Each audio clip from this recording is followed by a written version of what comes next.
Good morning, beautiful spirits. This is Rector Arundel with Able Spirited Me, and I am Able. We are now on video 11 on the video series, The Book Sealed with Seven Seals. Joined once again with Jason, and we're getting to some very big things right now. We're going to be talking about some conclusions and the overall picture of where we are currently in the creation blueprint. So it's kind of a big concluding video. We're almost done with this series. Thank you for joining us. And I'm going to not waste any time and let Jason get right into it. Jason, thank you again for being here with us. We're very happy to have you. And please, the floor is yours. Okay, thank you. Okay, so I think where we left off before was we had discussed Adam and Eve being this manifestation of a priesthood organization and the church organization, which were established in 1830 through Joseph Smith Jr. And then they went through all these things that parallel the Adam and Eve narrative, and we got to the point where they were driven out into the lone and dreary world, the Great Basin, where finally, they didn't have anyone around them but, just critters and whatever. I mean, they didn't have any neighbors to upset and whatever. And so, but the adversary, it says that the woman, this is Revelation chapter 12, the woman with a crown with 12 stars on her head. When the church was being driven out, Hiram Smith was the patriarch of the church, which is an office that's equal in authority to the first presidency. Okay. Joseph Smith Jr. was the president of the church, and when those two individuals were killed, there's three presiding bodies over the church, and then there's the quorum of the 12 apostles. So there's three they're equal in authority. The patriarch is the most powerful figure because he alone stands equal to the first presidency, which is a president and two counselors. And so 2/3 of the leadership of the church was terminated. And so the only remaining authority over the body of the church was the quorum of the 12 apostles. And so that's why that woman had a crown with 12 stars on it. Gotcha. As she was fleeing into the wilderness. And then it says that she's clothed with the sun. And in the temple, the robes that you're clothed with signify your priesthood. Okay. And Joseph Smith Jr., above and beyond his responsibility as president of the church, he was president of the priesthood, which meant he presided over everything as the Lord's anointed prophet.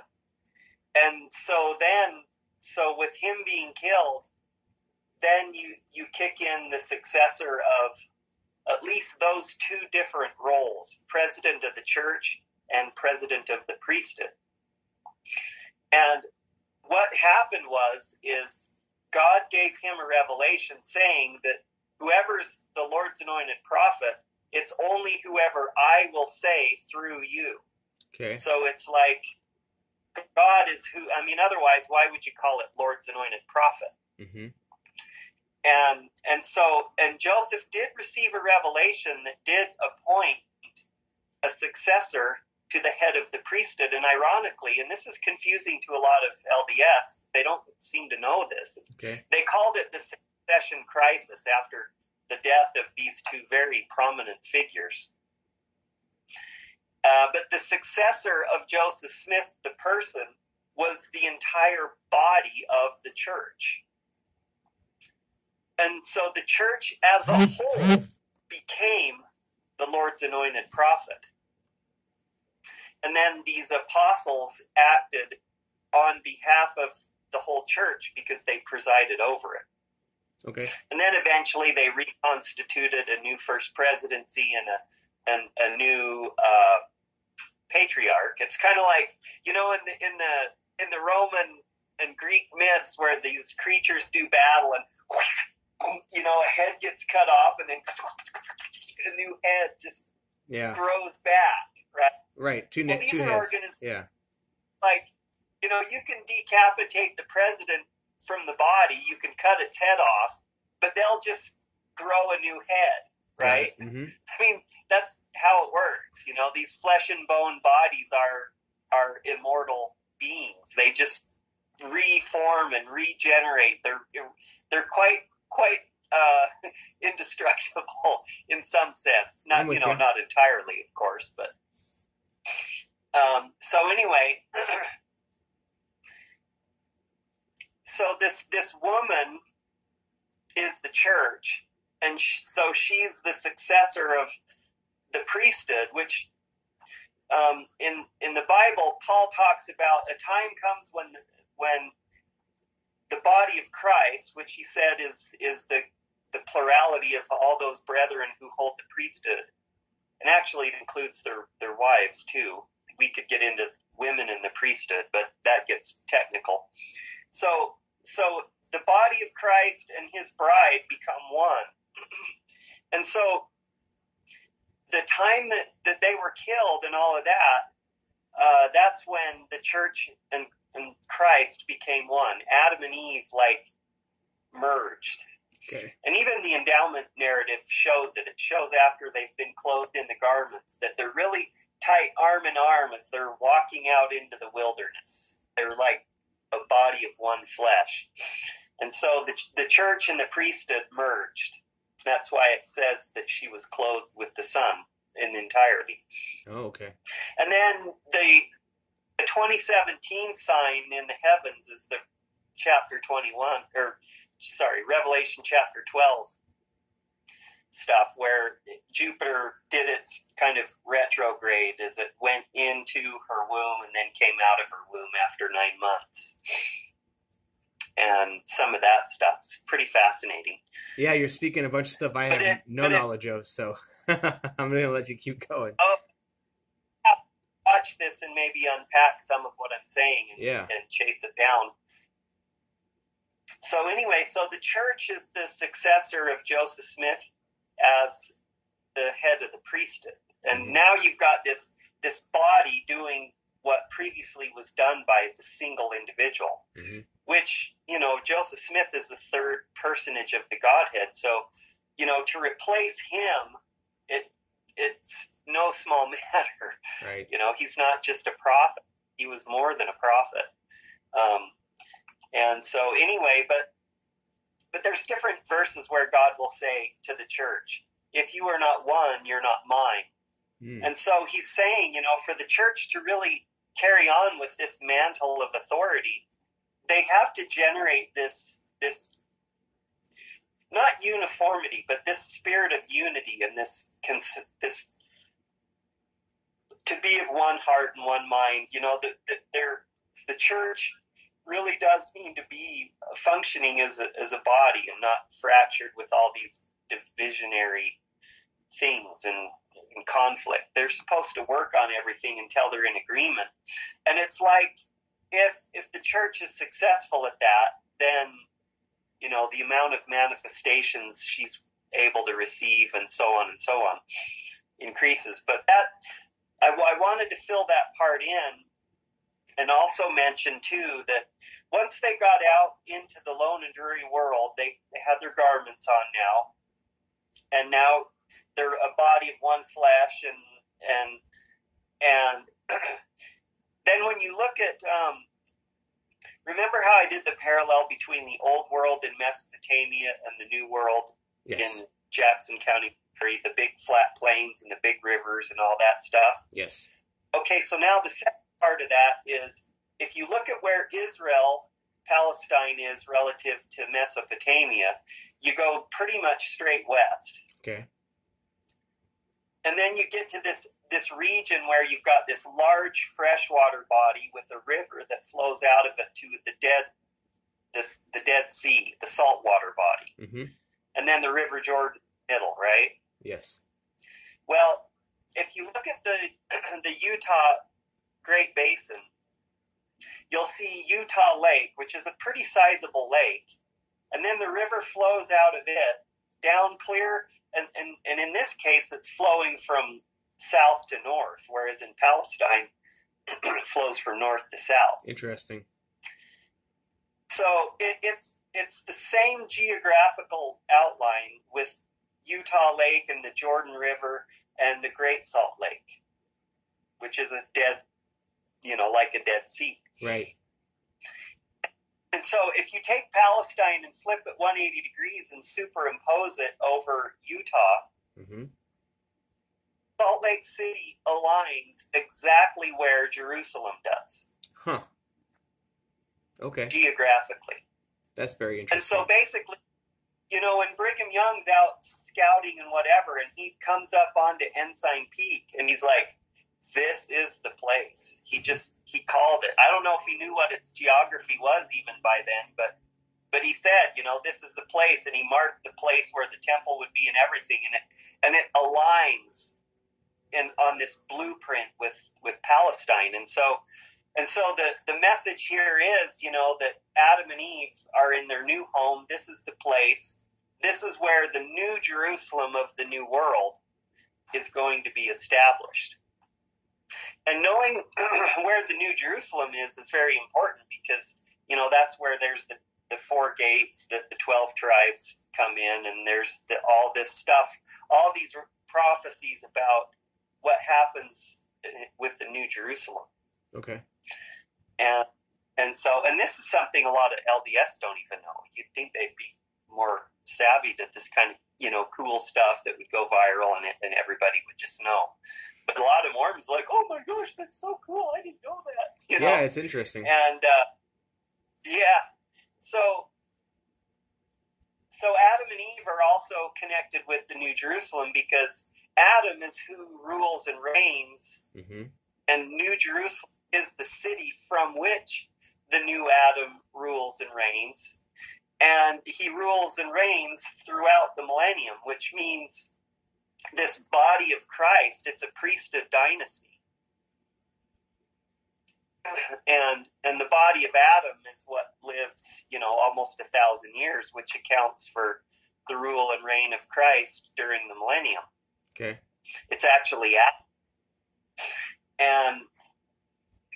And so for Adam and Eve to rule and reign, they need to be redeemed. I mean, right? They've transgressed. They've been cast out. They've been put under the buffetings of the adversary who's taken them over. And he's, I think I got into the Cain and Abel stuff, and the Son of Man did come in 1890 as prophesied. But what happened was the Son of Man is this new priesthood body that became the successor of the keys of the priesthood organization. Remember how Adam and Eve, the priesthood and the church merged? And yes. So this garment of glory that was placed upon the church, she bequeathed it to her man-child, the Son of Man. And so he was the appointed successor of the church. But what happened is the government kept pressuring the LDS church to conform to certain things, and the Edmunds-Tucker Act, making plural marriage a criminal act, that's what drove the church into having to go back to just being the church. And the priesthood, all the keys and duties and responsibilities of the priesthood organization, they got separated from the church. And that's what went to the man-child. So in other words, this masculine body born from the church is the continuation of the priesthood authority. And so they continued all these higher laws that were against the laws of the land. And the church is split because the churches fundamentally or intrinsically, it only has authority based on the consent of the people. So it has to honor and uphold whatever conditions are upon the people, including the laws of whatever land they live in. And so now the church is torn between laws of God and the things that God wanted, and what the government's saying, no, you got to do this. And so there's this separation, and ultimately that culminated in the dynamic that plays out between Cain and Abel, because Abel is that son of man, man-child that received the proper authority, and then Cain, the entity that's Cain, is they incorporated the church in the early 1900s, about the time that they did the manifesto and other things, that was the church capitulating to the power of the government. I got you. And so now you've got this corporatized, institutionalized, kind of like a takeover of the church, Mm-hmm. which is, you know, a reflection of the government being it all God. Yeah. And now you've got this priesthood body that's like being hush-hush about what it's doing. You know, it's a thief in the night. Mm-hmm. And then you've got this corporation that's usurped the power of the church. And then you end up with the church saying, oh, well, we're gonna excommunicate you now if you do all these higher laws and plural marriage and law of consecration and stuff. And so the church went from being persecuted by the government to being corporatized and beholden to the government, loyal to the government, and betraying its own most faithful Latter-day Saints who are still holding on to those higher laws.